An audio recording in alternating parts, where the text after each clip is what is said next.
Hai teman-teman, perkenalkan nama saya Inel Tasya dari Universitas Kristen Indonesia Paulus Makassar, program studi akuntansi. Nah, di video kali ini saya beserta dengan kelompok saya akan membahas mengenai pelaporan keuangan dan standar akuntansi. Yang pertama, saya akan menjelaskan tentang laporan keuangan dan pelaporan keuangan. Laporan keuangan merupakan sarana utama untuk menyampaikan informasi keuangan kepada pihak luar perusahaan dan juga suatu ringkasan dari transaksi-transaksi keuangan yang terjadi selama tahun buku yang bersangkutan. Laporan keuangan itu sendiri disusun sebagai bentuk pertanggungjawaban manajemen terhadap pihak-pihak yang berkepentingan dengan kinerja perusahaan yang dicapai selama periode tertentu. Ada 5 jenis laporan keuangan menurut standar akuntansi keuangan, yaitu neraca atau laporan posisi keuangan. Neraca adalah suatu laporan mengenai posisi keuangan perusahaan pada suatu titik waktu tertentu. Bila disajikan dalam bentuk T, maka sisi sebelah kiri menyajikan aset yang dimiliki perusahaan, sedangkan sisi sebelah kanan menyajikan kewajiban atau utang dan ekuitas modal perusahaan. Selanjutnya adalah laporan laba rugi komprehensif. Adalah laporan yang menyajikan seluruh pos penghasilan dan beban-beban yang diakui dalam suatu periode. Unsur laporan laba rugi komprehensif itu terdiri dari 2 komponen. Yang pertama, laba rugi dan pendapatan komprehensif lainnya. Yang ketiga adalah laporan perubahan ekuitas atau laporan perubahan modal. Adalah laporan keuangan yang menjanjikan perubahan dalam modal pemilik usaha untuk suatu periode tertentu. Yang keempat adalah laporan arus kas. Laporan yang menyajikan informasi relevan tentang penerimaan dan pengeluaran kas suatu perusahaan selama 1 tahun periode.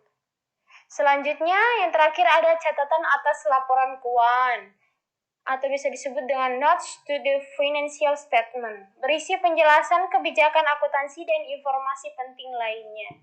Nah, selanjutnya saya akan bahas pelaporan keuangan. Pelaporan keuangan adalah segala aspek yang berkaitan dengan penyediaan dan penyampaian informasi keuangan. Aspek-aspek tersebut antara lain lembaga yang terlibat, misalnya penyusunan standar, badan pengawas dari pemerintah atau pasar modal, organisasi profesi dan entitas pelapor. Peraturan yang berlaku dalam FABU, Prinsip Akuntansi Berterima Umum atau General Accepted Accounting Principle. Baiklah, cukup sekian penjelasan dari saya. Selanjutnya akan dilanjutkan oleh Nadia Citrakawani. Baiklah, pada pelaporan keuangan dan standar akuntansi ada tujuan pelaporan keuangan dan organisasi penyusun standar. Kita bahas satu persatu. Yang pertama, tujuan pelaporan keuangan. Apa tujuan pelaporan keuangan? Tujuan pelaporan keuangan untuk tujuan umum adalah memberikan informasi keuangan tentang entitas pelaporan yang berguna bagi investor sekarang dan investor potensial, pemberi pinjaman, dan kreditor lainnya untuk membuat keputusan dalam kapasitas mereka sebagai penyedia modal. Mari kita teliti masing-masing elemen dari tujuan pelaporan keuangan tersebut. Yang pertama, penyedia modal atau investor. Tujuan pelaporan keuangan yang pertama mengidentifikasi investor sebagai kelompok pengguna utama laporan keuangan untuk tujuan umum. Yang kedua, mengidentifikasi investor sebagai kelompok pengguna utama memberikan fokus penting dari pelaporan keuangan untuk tujuan umum. Yang kedua, kegunaan dalam pengambilan keputusan. Investor tertarik dalam pelaporan keuangan karena pelaporan tersebut memberikan informasi yang berguna untuk pengambilan keputusan atau disebut sebagai pendekatan kegunaan pengambilan keputusan. Oleh karena itu, pelaporan keuangan harus membantu investor untuk menilai jumlah waktu dan ketidakpastian arus kas masuk perspektif dari independen atau bunga serta kas yang diperoleh dari penjualan, penebusan atau jatuh tempo dari efek atau pinjaman. Organisasi penyusun standar. Selama bertahun-tahun banyak negara telah mengandalkan organisasi penyusun standar mereka sendiri. Misalnya, Kanada memiliki Dewan Standar Akuntansi atau Accounting Standard Board, Dewan Standar Akuntansi Jepang atau Accounting Standard Board of Japan, dan lain sebagainya. Dengan kata lain, mereka sering berbeda dalam konsep dan tujuan. Salah satu organisasi berbasis di London, Inggris Raya, disebut Dewan Standar Akuntansi Internasional atau International Accounting Standard Board atau IASB. IASB menerbitkan standar pelaporan keuangan internasional atau International Financial Reporting Standard atau IFRS yang digunakan sebagian besar bursa asing digunakan oleh perusahaan asing yang terdaftar di Bursa Efek Amerika Serikat. Organisasi penyusun standar lainnya adalah Dewan Standar Akuntansi Keuangan atau Financial Accounting Standard Board atau FASB yang berbasis di Amerika Serikat. Berikutnya International Organization of Securities Commission atau IOSCO. IOSCO tidak menetapkan standar akuntansi. Organisasi ini didedikasikan untuk memastikan bahwa pasar global dapat beroperasi secara efisien dan efektif. Berikutnya International Accounting Standard Board atau IASB. Misinya adalah untuk mengembangkan dalam kepentingan umum standar IFRS yang berkualitas tinggi dan tepat dan dapat dipercaya serta dipahami untuk laporan keuangan untuk tujuan umum. Bagaimana proses penyusunannya? Dalam menyusun standar akuntansi keuangan, IASB telah memiliki proses penyusun atau due process yang menyeluruh, terbuka, dan transparan. Due process IASB memiliki unsur. Yang pertama, Dewan Penyusun Standar Independen yang diawasi oleh badan trustee yang beragam secara geografis dan profesional. Yang kedua, proses menyeluruh dan sistematis untuk mengembangkan standar. Yang ketiga, keterlibatan dengan investor, regulator, pemimpin bisnis, dan profesi akuntansi global pada setiap tahap dalam proses. Yang keempat, upaya kolaborasi dengan masyarakat penyusunan standar di seluruh dunia. Berikut yang memperkuat pentingnya due process yang terbuka, transparan, dan independen. Yang pertama, keanggotaan. 2, otonomi. 3, tidak berpihak. 4, pemungutan suara. Jenis pernyataan atau pronouncement dari IASB. Yang pertama, standar pelaporan keuangan internasional atau IFRS. Yang kedua, kerangka dasar pelaporan keuangan. Yang ketiga, interpretasi pelaporan keuangan internasional. Pembahasan selanjutnya akan dibahas oleh Leonie Febria Angelica Massa. Dalam pelaporan keuangan dan standar akuntansi, ada tantangan pelaporan keuangan. Ada 5 tantangan pelaporan keuangan menggunakan IFRS. Yang pertama, IFRS dalam lingkungan politik. Mengapa dalam lingkungan politik? Karena IFRS merupakan produk politik, tapi dalam proses pembuatannya sebisa mungkin menghindari unsur-unsur politik. Jadi IFRS berusaha seindependen dan tidak subjektif terhadap suatu pihak. Tantangan seperti apa? Karena IFRS ini merupakan produk politik, maka banyak kelompok pengguna yang mungkin paling kuat ingin berpartisipasi dalam perumusan atau mencoba untuk mempengaruhi perumus standar. Kelompok pengguna ini sering menargetkan IASB. IASB ini apa? IASB adalah singkatan dari International Accounting Standard Board. Ini adalah sebuah badan independen yang didanai swasta yang bertanggung jawab untuk membangun dan meningkatkan standar akuntansi internasional. Nah, IASB ini digunakan untuk menekan dan mempengaruhi perubahan standar yang telah ada dan pengembangan standar baru. Yang kedua, kesenjangan ekspektasi atau expectation gap. Ini adalah terjadinya sesuatu yang tidak sesuai. Terjadi perbedaan ekspektasi terhadap akuntan dengan masyarakat. Publik berpikir bahwa akuntan itu harus menyediakan informasi selengkap mungkin dengan usaha yang seminimal mungkin. Padahal dari sisi akuntan sendiri punya keterbatasan informasi dan sumber daya.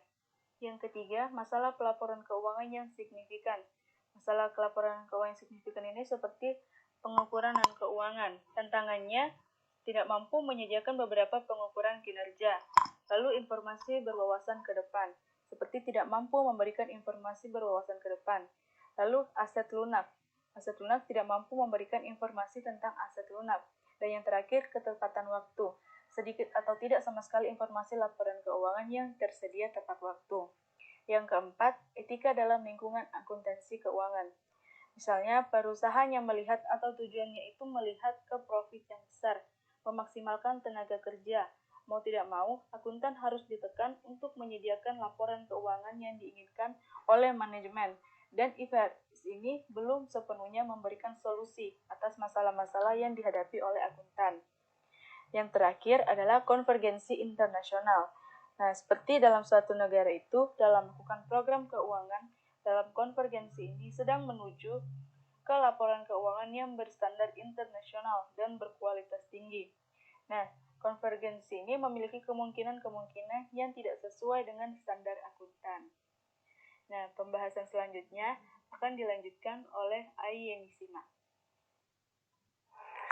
Baiklah, materi yang akan saya jelaskan, tujuan dan konsep dasar kerangka konseptual keuangan. Poin pertama yang akan saya jelaskan, tujuan kerangka konseptual keuangan. Tujuan yang pertama, untuk membantu penyusun standar IASB atau DSAK dalam menyusun standar akuntansi keuangan atau SAK baru dan mereview standar-standar akuntansi yang ada. Yang kedua, kerangka konseptual juga bisa membantu penyusun laporan keuangan, auditor, pengguna, dan pihak-pihak lain dalam melaksanakan pekerjaan mereka. Yang ketiga, kerangka konseptual keuangan disusun untuk dapat diterapkan terhadap berbagai model akuntansi dan konsep modal dan pemeliharaan modal. Yang keempat, kerangka konseptual diharapkan bisa digunakan untuk mengambil keputusan terkait model dan konsep yang tepat. Poin yang kedua yang akan saya jelaskan, konsep dasar kerangka konseptual keuangan. Fundamental sendiri dimaknai sebagai konsep dasar. Konsep yang berfungsi dalam memberikan petunjuk untuk memilih kejadian, mencatat kewajiban, meringkasnya, dan mengkomunikasikannya kepada pihak-pihak yang memiliki kepentingan. Dua poin penting dalam konsep fundamental yang pertama, karakteristik kualitatif, yaitu pengukurannya bukan dengan angka dan satuan pasti, namun dilihat dari beberapa variabel seperti siapa pembuat keputusan dan bagaimana pemahamannya. Variabel kualitas utama, informasi akuntansi yang harus relevan dan bisa dipercaya, hingga memiliki kekuatan untuk dibandingkan dan konsistensi. Yang kedua, elemen laporan keuangan. Sebuah laporan keuangan harus memuat elemen-elemen utama yang menjadikannya lengkap dan layak digunakan. Elemen utama laporan keuangan yaitu aktiva, pasiva, ekuitas, investasi, distribusi, pendapatan, biaya, keuntungan, dan kerugian. Materi selanjutnya akan dilanjutkan oleh Desriani Siangtapangan. Baik, terima kasih. Di sini saya akan lanjut menjelaskan tentang materi pengakuan, pengukuran, dan konsep pengungkapan. Nah, tingkat ketiga dari kerangka terdiri dari konsep yang menerapkan tujuan dasar dan tingkat pertama. Konsep-konsep ini menjelaskan bagaimana perusahaan harus mengakui, mengukur, dan melaporkan unsur dan peristiwa keuangan. Kita masuk pada prinsip dasar akuntansi. Pada umumnya, kita menggunakan 4 dasar prinsip akuntansi untuk mencatat dan melaporkan transaksi. Yang pertama itu ada pengukuran. Yang kedua, pengakuan pendapatan. Ketiga, pengakuan beban. Dan yang keempat, pengungkapan penuh. Kita masuk pada penjelasan tentang prinsip pengukuran. Saat ini terdapat sistem bauran atribut yang memungkinkan salah satu dari 2 prinsip pengukuran yang digunakan. Kedua prinsip ini adalah prinsip biaya perolehan dan prinsip nilai wajar. Prinsip biaya perolehan, IFRS mengharuskan perusahaan untuk mencatat dan melaporkan aset dan liabilitas atas dasar harga akuisisi. Prinsip nilai wajar didefinisikan sebagai jumlah di mana aset dapat dipertukarkan, liabilitas dapat diselesaikan, atau instrumen ekuitas yang diberikan dapat dipertukarkan antara pihak yang memiliki cukup pengetahuan dalam transaksi wajar. Pengakuan pendapatan. Pengakuan pendapatan merupakan pencatatan jumlah uang secara resmi ke dalam metode pembukuan sehingga jumlah tersebut terefleksikan dalam statement keuangan. Termasuk pada prinsip pengakuan beban.